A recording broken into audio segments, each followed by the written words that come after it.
Everyone wants to know, how much do property sourcers actually earn in the UK? If you've been scrolling YouTube or Instagram, you've probably seen people claiming they're making £10,000, £20,000, even £50,000 a month sourcing property deals. Sounds amazing, right? But is that really the truth or just hype?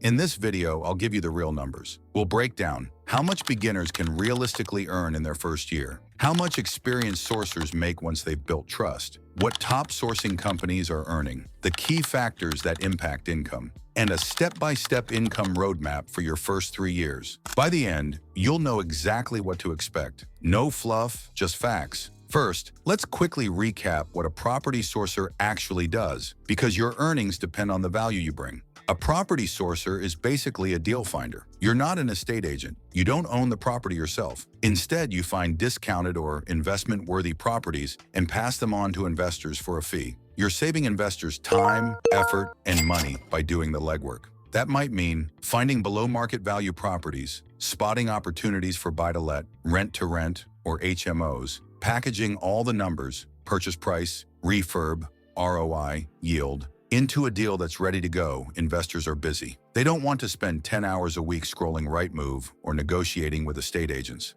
If you can bring them a clean, packaged deal, they'll happily pay you thousands for it. Now let's talk about the main way sourcers make money: sourcing fees. Every time you sell a deal, you charge a fee. Typical range in the UK is £2,000 to £5,000 per deal. It varies depending on location. A London HMO deal might command a £5,000 fee, while a small buy-to-let in the north might be £2,000. Complexity. Simple deals equals lower fees. Creative deals like buy, refurb, refinance, rent equals higher fees. Experience. New sourcers might start at £2,000. Established ones can charge £5,000 because investors trust their due diligence. Case study example. Imagine you find a 3-bed terraced house in Manchester worth £150,000. It's listed at £130,000 because the seller needs a quick sale. You package it, show that after a £15,000 refurb, it rents for £1,100 per month, producing a 9% yield.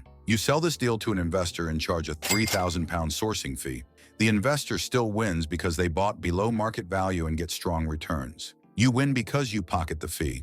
So let's be real. What can you make as a beginner? Your first year is the hardest. Why? Because you're still setting up compliance, learning to package deals, and most importantly, building trust with investors. Most beginners don't start by doing 5 deals a month. A realistic pace is 1 deal every 1 to 2 months once you get going. If each deal is worth £2,500, that's 6 deals in a year equals £15,000. 10 deals in a year equals £25,000. That's the ballpark for most year 1 beginners. £10,000 to £25,000 annually. Challenges for beginners. Finding the first investor willing to buy your deal. Staying compliant, AML, GDPR, redress scheme. Learning to negotiate with estate agents. Overcoming rejection.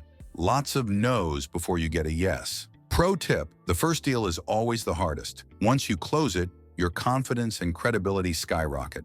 Now let's talk about what happens when you've built experience. Once investors trust you, deal flow becomes easier. Estate agents call you back. Investors return for more deals. Word of mouth kicks in. At this point, many sourcers average 2 to 4 deals per month. If each deal is £3,500, that's 2 deals equals £7,000 per month. 3 deals equals £10,500 per month. 4 deals equals £14,000 per month. Annual income, £50,000 to £100,000. Case study. A Birmingham-based sourcer specializes in HMO deals. They average 3 deals per month, charging £4,000 per deal. That's £12,000 per month equals £144,000 per year. But remember, it didn't happen overnight. It took 18 months of networking and proving credibility. What about the big players? Established sourcing companies don't just do deals. They run like full businesses with staff, systems, and hundreds of investors. Average deal flow, 5 to 10 deals per month. Average fee, £3,500 to £5,000. Monthly income, £20,000 to £50,000 plus. Over a year, that's 6-figure to multi-6-figure businesses. How they scale? They use CRMS to manage leads. They have VAs doing research. They hire compliance officers. They spend on branding and marketing. Example, A London-based sourcing company closes 8 deals in a single month at £5,000 each. That's £40,000 in 1 month. But they also have overhead, staff, offices, marketing costs. So while the headline number looks huge, the profit margin is smaller than a solo sourcer doing a few deals a month. Not every sourcer earns the same. Your income depends on several factors. 1. Location. Sourcing in London means bigger fees than sourcing in a small town. Same effort, different pay. 2. Strategy. HMOs and commercial conversions command higher fees than simple buy-to-lets. 3. Network. The more investors you know, the easier it is to sell deals. A database of 200 serious buyers changes everything. 4. Compliance. Investors won't work with you unless you're compliant. 5. Consistency. Treat this like a business, not a side hustle. More viewings equals more deals equals more income. Example. 2 sourcers both find identical deals. The London sourcer charges £5,000. The regional sourcer charges £2,000. Same work, very different income. So how much do property sourcers really earn in the UK? Beginners, £10,000 to £25,000 a year. Experienced, £50,000 to £100,000 a year. Top companies, £100,000 to £250,000 plus a year. Yes, the money is real, but it takes consistency, compliance, and trust. If you found this breakdown helpful, hit subscribe, because in the next video, I'll show you top 10 skills every successful property sourcer needs. Thanks for watching, and here's to your first deal.